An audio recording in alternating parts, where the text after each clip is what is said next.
नमस्कार. एखाद्या प्राथमिक शाळेतल्या पुस्तकातला इंग्रजीचा धडा वरवर पाहता किती साधा आणि सोपा वाटतो हो ना. पण आजच्या या विश्लेषणात आपण माझी सायकल म्हणजेच माय बायसिकल या छोट्याशा धड्याचं अक्षरशः सूक्ष्म विश्लेषण करणार आहोत. या एका साध्या दिसणाऱ्या पाठामागे शिक्षणशास्त्रातली किती प्रगत आणि टप्प्याटप्प्याने शिकण्याची प्रक्रिया दडली आहे, ज्याला आपण पेडागॉजिकल स्कॅफोल्डिंग म्हणतो, हे पाहून तुम्ही नक्कीच थक्क व्हाल. एका कोवळ्या मनाला नुसती शब्दांची ओळख करून देण्यापासून ते थेट अमूर्त कल्पनाशक्तीच्या जगात कसं नेलं जातं, याचा हा एक अतिशय रंजक प्रवास आहे. चला तर मग आपण नेमकं काय पाळणार आहोत ते थोडक्यात पाहूया. आज आपण या धड्याचे 5 मुख्य टप्पे डिकोड करणार आहोत. कवितेतून गुंतावणे, आवाजाची ओळख, रचना आणि शब्दसंग्रह, आकलनाची चाचणी आणि शेवटी कल्पनाशक्तीला प्रोत्साहन. हा संपूर्ण आराखडा म्हणजे एका भक्कम इमारतीच्या पायाभरणीसारखाच आहे. सुरुवात करूया आपल्या पहिल्या आणि अगदी बेसिक टप्प्यापासून, कवितेतून गुंतावणे म्हणजेच भक्कम पाया उभारणी. खरं तर शिकण्याची कोणतीही प्रभावी प्रक्रिया नेहमी विद्यार्थ्यांच्या ओळखीच्या आणि आवडत्या गोष्टींपासूनच सुरू होते. आता समोरचं हे दृश्य पहा. मुलं अतिशय आनंदात मोकळ्या वातावरणात सायकल चालवत आहेत. हे दृश्य किती जिवंत आणि टवटवीत वाटतंय. लहान मुलांसाठी सायकल हे काही फक्त इकडून तिकडे जायचं साधन नसतं. त्यांच्यासाठी ते स्वातंत्र्य, वेग आणि एका निरागस आनंदाचं प्रतीक असतं. हे चित्र पाहिलं की कोणत्याही मुलाला आपली स्वतःची सायकल आठवेलच. आणि हाच या चित्राचा मुख्य उद्देश आहे बरं का. एक सकारात्मक भावना निर्माण करणं आणि एका ओळखीच्या संकल्पनेतून विद्यार्थ्याला पाठात खेचून आणणं. पाठाची सुरुवात ज्या कवितेने होते त्यातील या पहिल्या काही ओळी पहा. I have a red bicycle, tring tring tring goes the bell. आता इथे ट्रिन ट्रिन हा जो ध्वनी आहे ना, तो अतिशय कळीचा मुद्दा आहे. लहान मुलांचं लक्ष चटकन वेधून घ्यायला आवाजाची आणि लयीची पुनरावृत्ती अक्षरशः जादूसारखं काम करते. पॅडल आणि राईड यांसारखे कृती दर्शवणारे शब्द एका रंजक ध्वनीसोबत अगदी सहजपणे जोडले गेले आहेत.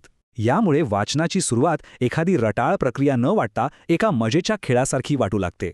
आता इथून गाडी थोडी पुढच्या गिअरमध्ये जाते. तो आपला दुसरा टप्पा, आवाजाची ओळख आणि भाषेची रचना. सुरुवातीला मुलांना भावनिक पातळीवर गुंतवल्यानंतर हा धडा आता अतिशय हुशारीने त्यांना वाचनाच्या तांत्रिक बाबींकडे घेऊन जातो. आता यातली खरी गंमत पहा. ती म्हणजे साईट वर्ड्स किंवा दृष्टिशब्दांची पद्धतशीर मांडण. आय, अँड, इज, इन, माय हे इंग्रजी भाषेतील असे शब्द आहेत जे वाक्यांमध्ये वारंवार येतात. पाठ्यपुस्तकाच्या रचनाकाराने मुद्दाम या शब्दांना मुख्य मजकुरापासून वेगळे काढून एका चौकटीत दिला आहे. यामागचा उद्देश असा आहे की मुलांनी हे शब्द स्पेलिंग करून वाचत बसण्यापेक्षा त्यांचा आकार बघून ते एका क्षणात ओळखावेत, जणू काही त्यांच्या मेंदूने ते शब्द फक्त स्कॅन करावेत. यामुळे त्यांचा वाचनाचा वेग वाढायला प्रचंड मदत होते. आता हा 3x3चा मॅट्रिक्स बघा. वरवर पाहता हे नुसतं शब्दांचा टेबल वाटेल, पण खरं सांगायचं तर हा एक मास्टर स्ट्रोक आहे. स्तंभ 1 मधले ए रॅट, ॲन ॲन्ट आणि ए पॅन हे शब्द बघा. हे टेबल एकाच वेळी 2 गोष्टी साध्य करताय. एक म्हणजे हे सर्व शब्द इंग्रजीतील ए म्हणजेच अ या स्वराचा उच्चार शिकवतायत, आणि दुसरं सर्वात महत्त्वाचं म्हणजे ए आणि ॲन या उपपदांचा व्याकरणीय नियम इथे अगदी अप्रत्यक्षपणे शिकवला जातोय. अँट आणि ॲपलच्या आधी ॲन का आलाय हे पाठांतर करून सांगण्यापेक्षा ते अशा प्रकारे एकत्रित दाखवल्यामुळे मुलांचा मेंदू तो पॅटर्न आपोआप टिपून घेतो. पुढचा टप्पा आहे रचना आणि शब्दसंग्रह. इथे विद्यार्थी केवळ उच्चार आणि नियम शिकत नाहीत, तर ते या नवीन शब्दांचा थेट संबंध प्रत्यक्ष जगातील वस्तूंशी जोडायला लागतात. समोरच्या या सायकलच्या सुस्पष्ट आकृतीकडे लक्ष द्या. जेव्हा आपण एखाद्या गुंतागुंतीच्या यंत्राचे सुटे भाग करून ते असं दृश्य स्वरूपात पाहतो, तेव्हा मुलांच्या मेंदूला अवकाशीय आकलन म्हणजेच स्पेशियल ऑर्गनायझेशन करायला खूप सोपं जातं. एक संपूर्ण सायकल ही अनेक लहान लहान भागांनी मिळून बनलेली असते हे त्यांना या आकृतीतून एका नजरेस समजतं. आता इथला कळीचा मुद्दा असा आहे की हे जे 7 विशिष्ट शब्द इथे दिले आहेत ना, सीट, पॅडल, चाक, बेल, हँडल, कॅरियर आणि ब्रेक, हे शब्द मुलांची वर्णन करण्याची क्षमता एका वेगळ्याच उंचीवर नेऊन ठेवतात. आत्तापर्यंत जी मुलं सायकलचं वर्णन फक्त लाल रंग किंवा वेगात धावणारी अशा साध्या शब्दांत करत होती, ती आता त्या यंत्राच्या यांत्रिकी कार्याचं वर्णन करू लागतात. एका लहान मुलाला स्वतःच्या आवडत्या वस्तूचं असं तांत्रिक वर्णन करता येणं हा त्यांच्यासाठी एक खूप मोठा बौद्धिक विकास असतो.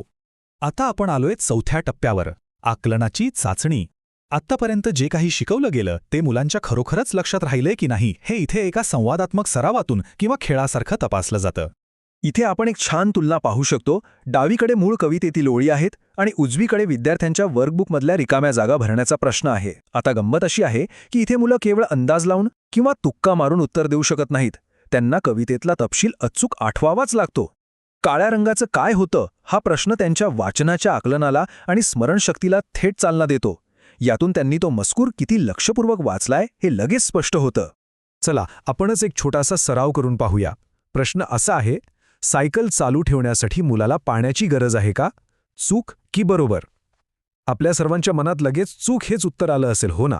कारण कवितेतल्या एका ओळीत अगदी स्पष्ट म्हटलं होतं की all I need is some air, म्हणजेच मला फक्त हवेची गरज आहे. हा प्रश्न विद्यार्थ्याची तर्कशक्ती तपासतो.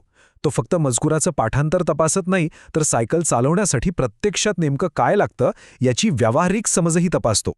आणि आता आपण पोचलोय या पाठाच्या आणि आपल्या विश्लेषणाच्या सर्वात भारी आणि प्रगत टप्प्यावर, कल्पनाशक्तीला प्रोत्साहन म्हणजेच अमूर्त विचार. आत्तापर्यंतचा धडा एका विशिष्ट चौकटीत होता, नियमांमध्ये होता. पण आता तो आधार देणारा ढाचा हळूच बाजूला काढला जातोय. इथे चित्रात तुम्ही पाहू शकता, एक मुलगी अगदी तल्लीन होऊन काहीतरी विचार करतीये आणि तिच्या शेजारी एक जादुई पेन्सिल स्वतःहून एक वळणदार रेषा काढतीये. हे दृश्य काय सांगतं? तर आता कोणतेही नियम नाहीत, कोणतंही चूक की बरोबर असं एकच उत्तर नाही. फॅक्ट्सकडून म्हणजेच तथ्यांकडून थेट फिक्शन किंवा कल्पित कथेकडे जाणारा हा बदल मुलांच्या सर्वांगीण विकासासाठी अत्यंत महत्त्वाचा असतो. पाठाच्या अगदी शेवटी दिलेला हा प्रश्न पाहूया. तुम्ही तुमच्या जादुई सायकलवरून कुठे जाल? तुम्ही काय पाहाल? खरं सांगायचं तर हा प्रश्न या संपूर्ण शिकण्याच्या प्रक्रियेचा अगदी कळस आहे. सायकलचे सुटे भाग आणि लयीबद्ध कविता शिकून झाल्यानंतर तीच सायकल आता अचानक एक जादुई वाहन बनते, जी मुलांना त्यांच्या स्वप्नातल्या जगात घेऊन जाऊ शकते. एका साध्याशा शालेय धड्यातून एका चिमुकल्या मनाला तांत्रिक ज्ञान आणि त्याचवेळी अमूर्त कल्पनाशक्ती अशी दोन्ही मोठी दाणे कशी मिळतात याचं हे एक उत्कृष्ट उदाहरण आहे. विचार करा, आपल्या आजूबाजूच्या अशा साध्या वाटणाऱ्या गोष्टींमध्येही किती खोल विचार दडलेला असतो, नाही का? हा दृष्टिकोन तुम्हाला नक्कीच नवीन वाटला असेल.